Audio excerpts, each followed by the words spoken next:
La serie Life on Our Planet llegó en octubre de 2023 y le hice alrededor de 23 videos específicos sobre cada tema y los recopilé en 2 partes extensas. En este video quiero hacerles un video lo más escueto posible contándoles sobre todos los animales que vemos desde el origen de la vida hasta la actualidad. Así que quédate ahí. En el primer capítulo de la serie tenemos el origen de la vida hace unos 4.500 millones de años. La primera forma de vida se vincula a Luca, un organismo que surgió como resultado de la actividad volcánica eléctrica de los volcanes y en el agua, luego de la formación de una célula simple. Esta es una entidad hipotética que no encontraron, solamente se supone que es el antecesor de todos los seres vivos, de tanto los procariotas como los eucariotas y todos los demás. Los registros más antiguos físicos sobre la Tierra son estromatolitos, de hace unos 3.500 millones de años de Australia. Son algas unicelulares fotosintéticas. En el capítulo 2 nos muestran el planeta lleno de gases volcánicos y nos hablan del origen de la fotosíntesis, aunque como dije es anterior a esta. La fotosíntesis permitió la diversificación de la vida marina y luego las plantas que llegaron a la Tierra y produjeron la fotosíntesis, haciendo que distintos animales pudieran abandonar el océano, para lo cual necesitaron adaptaciones contra la desecación. Primero fueron los insectos y luego los primeros peces durante el Silúrico hace más de 400 millones de años.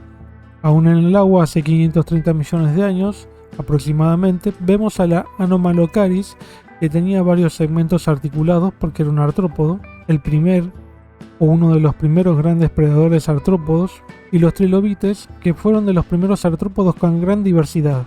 La primera explosión de diversidad surgió en el Cámbrico inferior de China, que en la serie no lo mencionan, es en Shenyang, y posteriormente continuó en Burgess Shale, Columbia Británica, en el Cámbrico medio. Posteriormente, en el Silúrico, tenemos en la serie grandes cefalópodos gigantes como Cameroceras, que es un género que no existe y pudo haber llegado a unos 7 metros de largo. Solo abarca ciertos tipos de conchilla recta con cámaras, como los demás cefalópodos y tentáculos, con grandes ojos e inteligencia, y esto lo demuestran con una cierta táctica para cazar trilobites, engañándolo. Un pez agnato aprovecha los desperdicios que deja el Cameroceras al comer el trilobite. No tenía mandíbula, por eso la abertura oral estaba permanentemente abierta y rígida, y de las primeras evidencias de esqueleto interno. Hacia fines del Silúrico, hace 445 millones de años, se habría producido un casquete polar de hielo, lo cual no es claro en todos los niveles estudiados, porque hay que estudiarlo a nivel global, ¿no? Y no toda la evidencia es concluyente en este aspecto.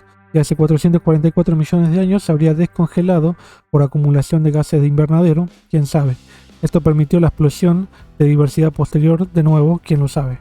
Los peces más derivados que los agnatos son los placodermos, como Dunkleosteus, que eran un gran depredador de notable porte y una mandíbula con placa única que permitiría sus hábitos durófagos para comer invertebrados como cefalópodos, tales como amonites, que según lo dicen en el video se habrían refugiado del congelamiento previo, yendo al fondo marino y resurgiendo cuando se descongeló. Esto es una linda hipótesis. Los cuerpos de agua, cuando se congelan, sucede de forma diferenciada, congelándose la región más superficial primero y el fondo se mantiene en estado líquido. Pero que haya sido así hay que comprobarlo. Acá vemos una interesante estrategia para evitar la caza por este placodermo, moviéndose muy velozmente a través de sus tentáculos con una proyección de agua del sifúnculo. A fines del Silúrico nos dicen que hubo un boom boom de plancton que fue tal en cantidad que produjo la superabundancia de materia orgánica y redujo el oxígeno marino, enturbiando las aguas, por lo que hubo una gran extinción. Quién sabe si fue esta la razón. Esto, en teoría, produjo una sobreabundancia de materia orgánica que se depositó en el suelo y permitió la diversificación de la vida posteriormente con los cauces fluviales que distribuyeron esta materia orgánica y que surgieron posteriormente. De nuevo lo mismo, quién lo sabe. Luego, como dije, tenemos un artrópodo terrestre con muchos segmentos corporales que se aparea casi como si fuera un baile en el Silúrico. Después podemos pasar al Carbonífero unos 310 millones de años, cuando un pez en ríos poco profundos sale del agua y puede respirar en tierra por tener, además de branquias, pulmones primitivos, poco desarrollados. Como era en este tipo de peces esta respiración, este sistema respiratorio y circulatorio, pero pudo ser similar a los peces pulmonados actuales o dipnoos, que conectan y desconectan algunas válvulas del sistema circulatorio para oxigenar la sangre. Pero el registro indica que también, durante el Carbonífero, existió un grupo de anfibios mejor adaptados al ambiente terrestre con pulmones bien desarrollados, evidentemente aunque no a nivel de los anfibios o reptiles actuales. La transición terrestre de los peces fue previa a la de los anfibios, porque estos son descendientes de los primeros peces que salieron del agua, que están más cerca en forma corporal a Tiktaalik, que acá no sale en la serie, y los miembros de los vertebrados terrestres descienden de Tiktaalik y sus parientes. También durante el Carbonífero, unos 300 millones de años, cuando surgió el supercontinente de Pangea, tenemos el origen de los amniotas. Según el programa, debido a la aparición de más ambiente terrestre en el que pudieron desarrollarse más organismos, y el más antiguo sería Ilonomus en el registro fósil, pero no hay evidencia de huevos de este reptil, aunque ya habían amniotas, que implica el desarrollo y la reproducción. Todo indica en ambiente terrestre, abandonando totalmente los hábitos acuáticos, y para eso innovaron en la piel, la forma de moverse y respirar, además de huevo, con distintas estructuras embrionarias y un huevo calcítico más endurecido que antes. Pasando al Pérmico, tenemos lo que nos hablan en el documental de la dinastía mamaliana. Más allá de que hubo una serie que se llamó Dinastía, no se conocen de esta forma. Los mamíferos son un grupo antiguo y con gran éxito, como hubo varios otros como los dinosaurios posteriormente, y no estaba destinada para nada. Ganaron en el espacio que ganaron porque tuvieron la ocasión y la capacidad, además de cierta suerte de conseguirlo, en la lucha por la supervivencia. La magnífica reconstrucción del Inostrancevia, que era un gran predador previo a los dinosaurios y previo a que los arcosaurios dominaran los ambientes terrestres carnívoros y herbívoros. El Inostrancevia era un gorgonópsido, un grupo de terápsidos, sinápsidos, del cual provienen los mamíferos. Pudo o no haber tenido pelos, como hacen en la serie, pero hubo varios géneros dispersos principalmente por el hemisferio norte de la Pangea unida en un solo continente. También había un grupo de tetrápodos parecidos a los gliptodontes por la presencia de una coraza externa que se llamaron Scutosaurus, que es una coraza dérmica, entre otros géneros de reptiles pararreptiles. Dale like y suscribirte a Secretos Paleontológicos, debes.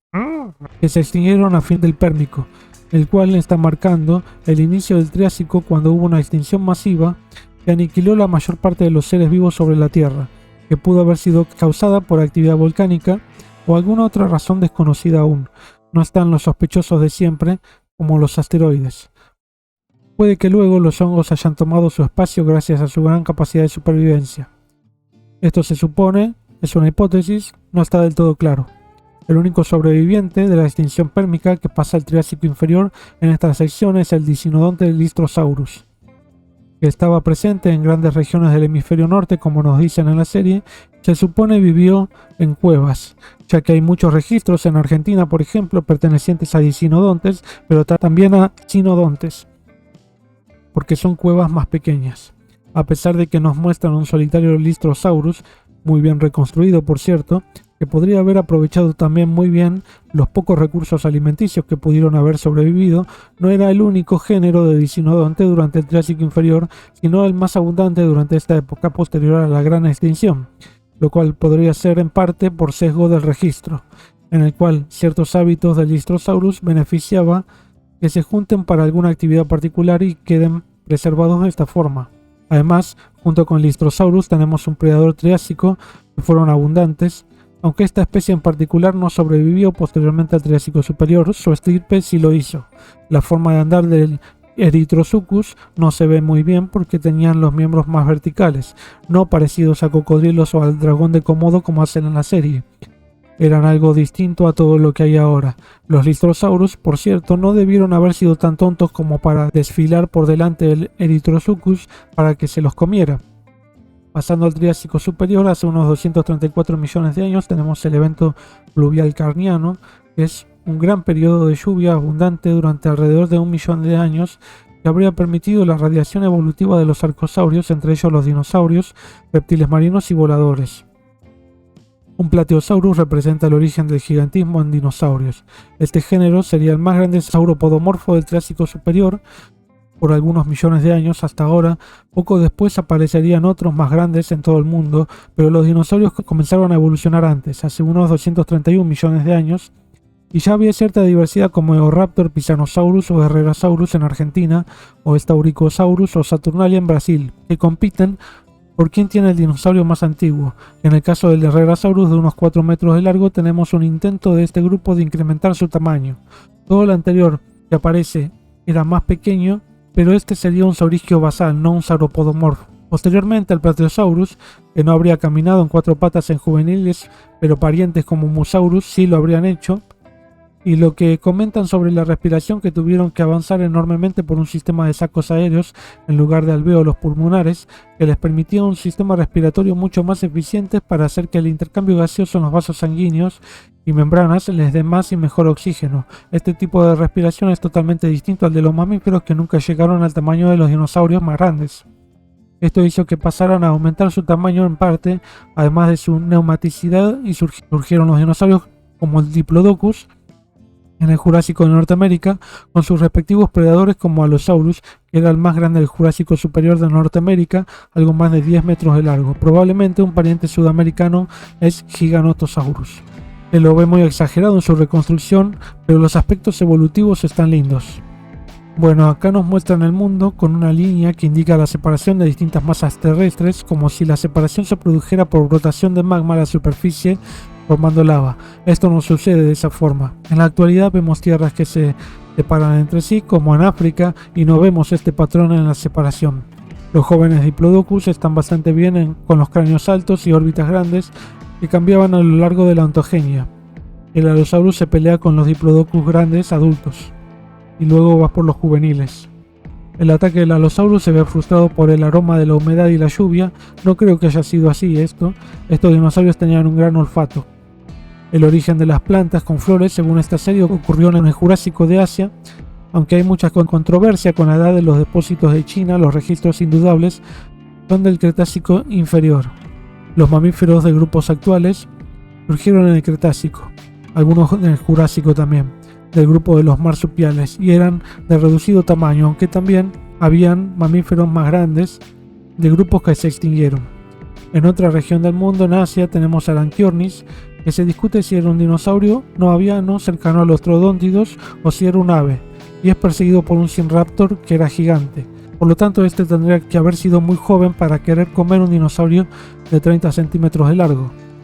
Por otro lado, el Anchiornis no hubiera podido volar de forma planeada desde barrancos tan altos como hacen acá, sino más bien podría haber saltado de árboles o planeado a poca distancia. Pero la reconstrucción de Anchiornis es de las mejores de la serie, o de cualquier serie.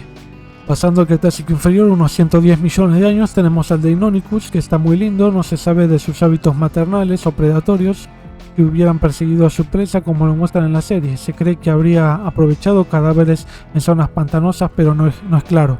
También el Arcansaurus, un ornitomimosáurido, no creo que haya sido mimoso por el nombre, sino que mimo quiere decir imitador.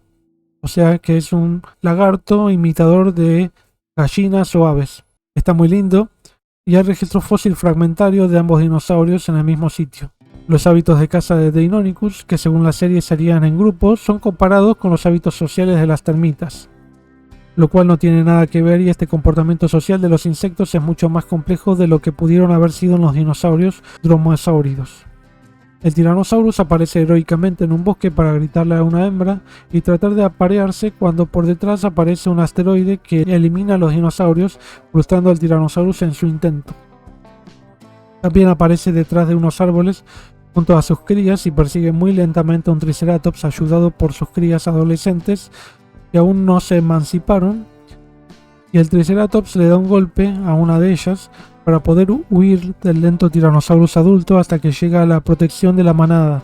Creo que esta escena está tratando de recrear en parte el esqueleto asociado de Triceratops y un Tyrannosaurus adolescente llamado Dinosaurios en Lucha, que van a ser exhibidos en el Museo de Carolina del Norte y que esperemos pronto lo estudien para saber todo lo que se puede de estos esqueletos. El Edmontosaurus regalis y el Maiasaura plibesorum hacen básicamente lo mismo al construir nidos y empollar sus crías. Estos nidos básicamente bien hechos y las crías también. Los vemos en grupos grandes, yendo a construir sus nidos. Se encontraron múltiples yacimientos con restos de hadrosáuridos reunidos de más de 200 especímenes, en caso de Mayasaura también, por ejemplo, que podría relacionarse con estas conductas sociales. En el caso del Edmontosaurus regalis, la situación es de mala suerte porque caen fragmentos de roca a altas temperaturas incandescentes posteriormente a la caída del asteroide gigante que extinguió a los dinosaurios, pterosaurios, reptiles marinos, ammonoideos y otros seres. La caída del asteroide ocasionó la pulverización del suelo, elevación del polvo terrestre a la atmósfera, tapándola y llevando a la caída de silicatos incandescentes al suelo, produciendo oleadas enormes también en un entorno irrespirable y mortal. Además pasamos a los grandes forurrácidos como Forurracos en Sudamérica, más precisamente en Argentina, donde nos muestran de forma bastante correcta científicamente lo que se cree con un movimiento de su cabeza y asestarle un golpe de pico a la médula del mamífero que es su presa. Esto como para decirnos que aún los dinosaurios mandaban a pesar de haberse extinguido los no avianos. Esto tampoco era así, en ciertas regiones habían forurrácidos importantes para predar y que se extinguieron hace unos 2 millones de años. Pero mayormente los mamíferos estaban predominando mundialmente. Normalmente hay más de un tipo de predador grande en los ecosistemas que recursos alimenticios suficientes. No hablemos de dinastía, por favor. Ahora, siguiendo con las dinastías, aparece un mamífero gigante, uno de los más grandes, pero no el más grande, parecido a un rinoceronte, pero era pariente de los caballos. Durante el Paleoceno y Eoceno hubo periodos cálidos que permitieron la superabundancia de recursos, por lo que surgieron animales de grandes tamaños. En el Eoceno existieron algunos de los mayores mamíferos que existieron sobre la Tierra. En la serie nos muestran uno con cuernos, Megacerops, pero el mamífero más grande fue el Paraceratherium, de casi 4 metros de altura y más de 5 metros de largo. Estuvieron cerca, aunque son ambos interesantes por sus relaciones de parentesco y hábitos complejos como se muestra en la serie. Los primates ya habían surgido en el Cretácico y en el Eoceno y Oligoceno se diversificaron, uno de ellos que están emparentados con el humano. El origen de los cetáceos también se nos muestra en esta época con el Pakicetus, un ancestro de las ballenas actuales que se enfrentaba a los peligros de los tiburones, por ejemplo. Tenía patas más desarrolladas para andar en tierra que las ballenas o los cetáceos, mayor parte de los cetáceos actuales, lo cual se perdió casi por completo en las ballenas actuales. Al igual que el cráneo era más grande, parecido más a los odontocetos como los delfines. En los cetáceos actuales, tanto el esqueleto como las partes blandas están totalmente adaptados a sus hábitos acuáticos. Los casquetes polares se formaron hace unos 33 millones de años en el Oligoceno, lo cual llevó a un cambio, una reconfiguración en la fisonomía terrestre de todo el globo. Para el Cenozoico, hace unos 20 millones de años, según la serie, se diversificaron aún más los ecosistemas más importantes de la actualidad, los pastizales. La gran glaciación volvió a producirse hace unos 2,5 millones de años, llegando hasta casi unos 10.000 años, con cierta extensión. Las condiciones de casquetes polares en partes amplias del mundo llevó a gran parte del sur a una gran sequía que hizo que, por ejemplo, África posea zonas con vegetación abundante y otras zonas con vegetación reducida, haciendo que los primates evolucionaran aún más los hábitos de desplazamiento terrestre y darían lugar al humano, la familia homínide, que son los primates sin cola. Hace 2 millones de años también aproximadamente nos muestran al Titanis waleri teniendo una disputa vecinal con otro de su especie, mientras a traición aparecen 2 Smilodon, uno pudiendo ser la cría del otro, porque no cazaban en grupo ni en pareja, cazan a uno de ellos que estaba distraído, uno de los forurrácidos. También nos muestran un Smilodon husmeando y saltando encima de algunos liptodontes tratando de comer alguno. Esto sucede porque se produjo la conexión del Istmo de Panamá que unió Norteamérica con Sudamérica, grandes continentes e islas, antes de la unión por el Istmo hasta ese momento. De nuevo nos hablan de la dinastía de los mamíferos que supuestamente dominaría desde ahora y los forurrácidos se extinguirían. Y aunque lo hicieron, de nuevo no hubo dinastías. Hubo grupos que supieron y pudieron aprovechar las oportunidades de la evolución y de los ecosistemas. Luego nos hablan del hombre, especie que apareció hace unos 200.000 o 300.000 años, según las discusiones actuales, y su impacto sobre la megafauna pudo haber sido la extinción de esta megafauna. Lo cierto es que se cree que afectaron esta fauna de megamamíferos de forma notable, por lo menos esto sucede en zonas de praderas amplias y llanuras desde el pasto, donde el pasto habría surgido hace tiempo. No se sabe bien cuándo, pero es una gramínea de gran importancia ecológica. La Antártida se separó de América del Sur desde el Eoceno y se había convertido en Polo Sur congelado hace tiempo en el Mioceno, formando la corriente circumpolar antártica fría que llevó a la formación de los casquetes polares y el cierre del Istmo de Panamá hace unos 2 millones de años, llevando también al gran intercambio faunístico que permitió que se dieran la escena de Titanic con Smilodon, ya que este género de ave es originaria del hemisferio sur y los félidos del hemisferio norte, por lo que vinieron a Sudamérica durante este cierre. Aunque hay muchas formas de intercambio faunístico como las balsas naturales, las capacidades de nado de los animales, etc. El león de las cavernas, hace unos 20.000 años, nos lo muestran con pelaje blanco, abundante y viviendo en cavernas. Obvio, no podía ser de otra manera, ¿no? Y cazando al mamut, separando un juvenil de mamut, lo cual se cree que pasó, y hay momias de mamut que muestran evidencias de caza por parte de esta especie. Pero la forma de cazar tanto en manada, que no se sabe, y que tirara con tanta facilidad un animal tan difícil de tirar, incluso con varios leones de las cavernas, es muy dudoso que haya sucedido así. Y posteriormente nos hablan del impacto ambiental que está causando el hombre, que es dramático, pero no solo es calentamiento global, sino es tirar a la basura, cómo afecta en el momento a los animales y a toda la cadena trófica. Su acumulación lleva a la alteración de esta cadena. La deforestación lleva a grandes áreas desérticas y extinción de plantas y animales, entre otros. Finalmente hay un escenario catastrófico sobre el futuro de la especie humana en el planeta. ¿Dejaremos el mundo en pésimas condiciones? ¿Nos extinguiremos y las plantas caerán sobre los restos de nuestra civilización? ¿Causaremos la sexta extinción masiva? ¿Ya se está produciendo? Lo cierto es que hay especies de animales y plantas y otros seres que se están extinguiendo por acción del hombre. Esto es cierto, pero también es cierto que hay plantas y animales que se extinguen todo el tiempo de forma natural. Pero es cierto que estamos acelerando los procesos. Interrogantes que pueden contestarse con muchas investigaciones a nivel global y otros que solamente el tiempo y las consecuencias de nuestras acciones dictarán. Esto es todo Life on Our Planet en un video. Espero que les haya gustado y que tengan otra idea de cómo evolucionó la vida en nuestro planeta.